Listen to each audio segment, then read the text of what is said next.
Hello everyone, this is my first official movie review on my YouTube channel.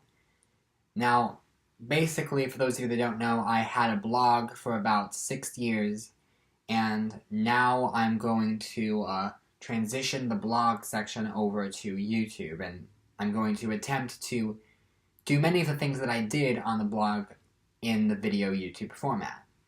And I think it's going to be easier for me to go from having to write stuff out, which was getting tiring after a while, to just doing unscripted vlog style about certain movies I saw or certain Oscar predictions I have. Okay, with that said, the first movie of 2018 that I'm going to review is one that might surprise you. It's not one that's making a ton of money, and honestly, you may not even have heard of it. It's a little film called Every Day. Now, I read the book Every Day by David Leviathan when I was in my freshman year of high school, and I didn't absolutely love it, but it did intrigue me a lot, and I thought about, how would this work as a movie? And it seemed like such an unfilmable concept, but I always kept it in the back of my mind, and then years later I find out that they are going to do a movie. It's made by Orion Pictures, which they're not doing a very good job in advertising. So it wasn't. I mean, I don't know how many people even saw the trailer or even know what this is. And I know that because when I showed up to the theater, I was literally the only person who came. Like, the entire theater was empty. And I had to go out and tell the projection guy, hey, this actually is somebody who wants to see this movie. You can play it, because they weren't playing it. So it was just an audience of one. And I really wasn't sure to expect. I knew it wasn't getting the best reviews, but I was still genuinely curious to see it. And I sort of thought, because the trailer looks very standard for something with such an out-there premise. They tried to just make this look like a teen romance. And I don't know, they don't really do a good job of selling what makes this story and this premise so unique. And I was actually really, really surprised with what I got. My initial thoughts were, I don't know if this is going to be good. It might end up being a bad movie. I could very easily see this as a bad movie. Or it might surprise me. It surprised me more than I even thought it might. This movie not only is good, but I think is just as good, if not better, than the book. And that's a tall order. I haven't read the book in years, but I remember the basic gist of it. And I'm really, really impressed because this is such a hard story to do visually.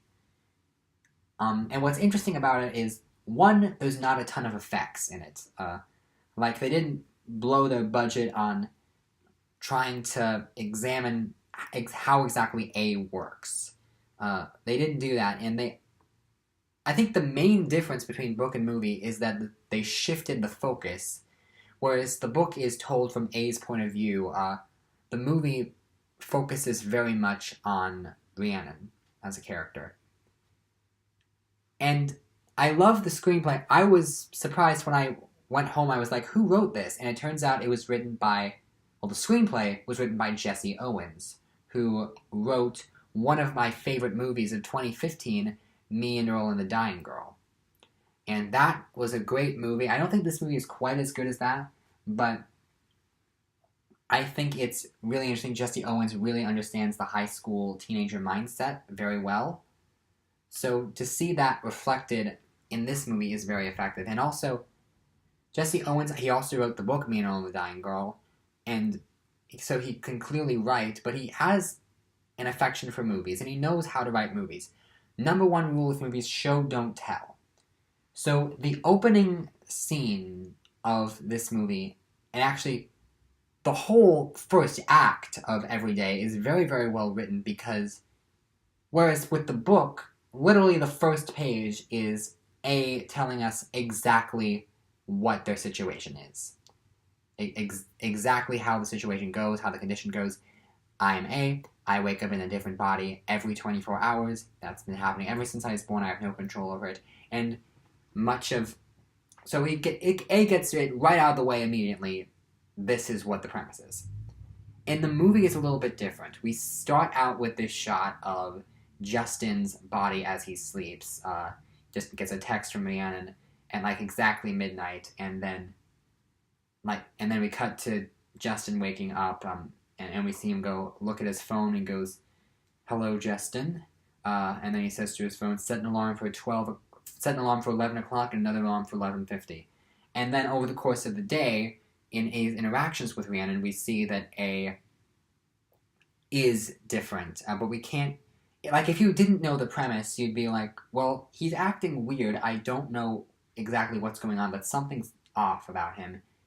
And then immediately after that, the next day we cut to Amy waking up, and she looks around and she does the same thing. She says, "Hello, Amy. Set an alarm for 11:50," and then eventually we see the same thing again with Nathan. So it's interesting because they don't flat out say what it is. They don't flat out say this is a teenager who spends every day in a different body. And it's such a weird premise, but they actually allow the audience to figure it out. They just show you it. It's a very, very good example of show, don't tell. And also, it was clever to shift a lot of the focus from A to Rhiannon.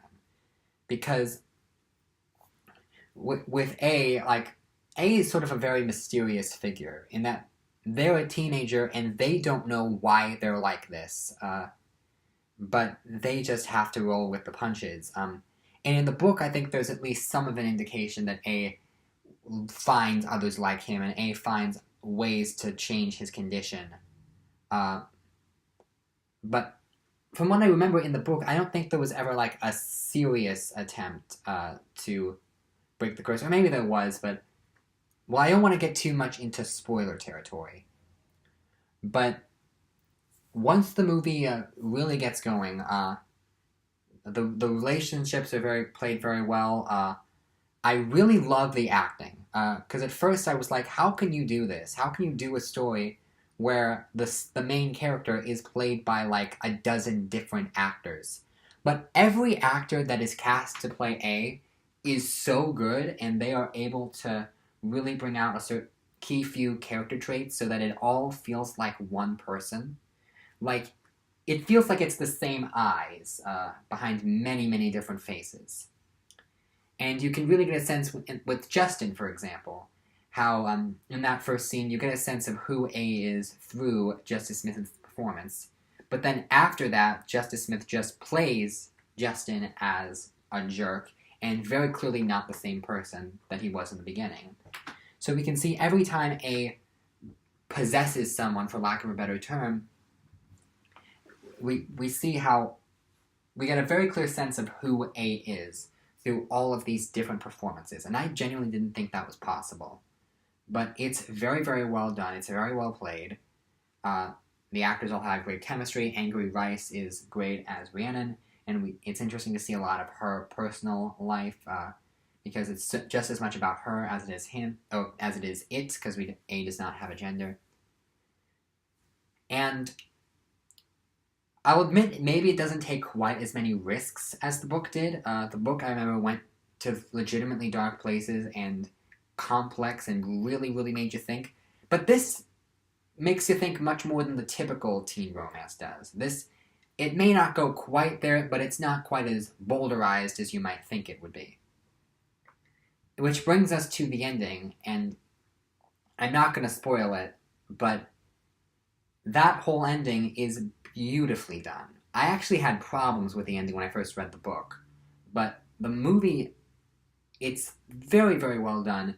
There is this montage near the end that legitimately moved me to tears when A talks about a possible future with Rhiannon. The way that scene is done, that's sort of A's fantasy of a life with Rhiannon. It is beautiful and heart-wrenching, and I love how the movie did a great job at really conveying what the main theme of this story is, which is that in life we may not possess every people like A does, but we are constantly interacting with many, many, many different people, and some of these people stay with us, and some of them we wish we could stay with us, but they go away and we never see them again. And what's important is that when we interact with people, our job is to make their lives better, to improve something. We have to, like, if we see someone who's not having a good life, we want to leave marks. We want to show people that we're here for a reason, and our existence, it works mainly through other people, with how we affect others. And okay, I'm just lost in thought now, but it's a beautiful message. It's a beautiful movie. The ending was great. It moved me to tears. I wish, so basically in this review, all I gotta say is more people need to see this movie. And it's good when I can do a review of something like this that's not getting the attention it should have. And again, this is just the very first movie video. I don't know how it's going to hold up after I've seen like 40 others. But this movie is, at the very least, good enough to contend for Best Adapted Screenplay, if nothing else. It does a very good job adapting a story that I thought was unfilmable. The actors are great. The direction is great. Every Day is a beautiful, beautiful film that deserves a much wider audience than it currently has.